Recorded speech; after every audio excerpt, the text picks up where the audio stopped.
અરવલ્લી જિલ્લાના મોડાસા તાલુકાના એપીએમસી માર્કેટયાર્ડમાં ખેડૂતોને નવી મુશ્કેલીનો સામનો કરવો પડી રહ્યો છે. તો જૂના માર્કેટયાર્ડમાં મકાઈની ખરીદી થયા બાદ વેપારીઓ ખેડૂતોને તેમની જણસ ખાલી કરવા માટે 5 કિલોમીટર દૂર બાજકોટ સ્થિત નવા માર્કેટયાર્ડમાં મોકલી રહ્યા છે. તો સવારે 4 વાગે આવેલા ખેડૂતોની મકાઈ સવારે 9 વાગે ખરીદવામાં આવી, ત્યારબાદ તેમને નવા માર્કેટયાર્ડમાં મોકલવામાં આવ્યા, પરંતુ ત્યાં પહોંચ્યા બાદ કોઈ અધિકારી કે વેપારી હાજર ન હતા. તો વે બ્રિજ પણ બંધ હાલતમાં હતા. આ મામલે મોડાસા એપીએમસી માર્કેટના સેક્રેટરીએ જણાવ્યું કે 5 કિલોમીટર દૂર જણસ ખાલી કરાવવા બદલ ખેડૂતોને ભાડું ચૂકવવામાં આવે છે. તેમણે વેપારીઓની ગેરહાજરી અંગે ધ્યાન દોરવાની ખાતરી આપી છે. તો મોડાસા એપીએમસી માર્કેટ વિવાદોમાં રહે છે. તો હોળી દરમિયાન યોગ્ય ભાવ ન મળવાની સમસ્યા બાદ હવે ખેડૂતોને જણસ ખાલી કરવા માટે લાંબા અંતર સુધી જવું પડે છે. તો માર્કેટ સત્તાધીશોના વેપારીઓ પર કોઈ અંકુશ ન હોવાથી આવી સ્થિતિ સર્જાઈ છે.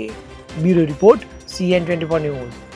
હવે જુઓ દેશ દુનિયાની તમામ ખબરો તમારી આંગળીના ટેરવે.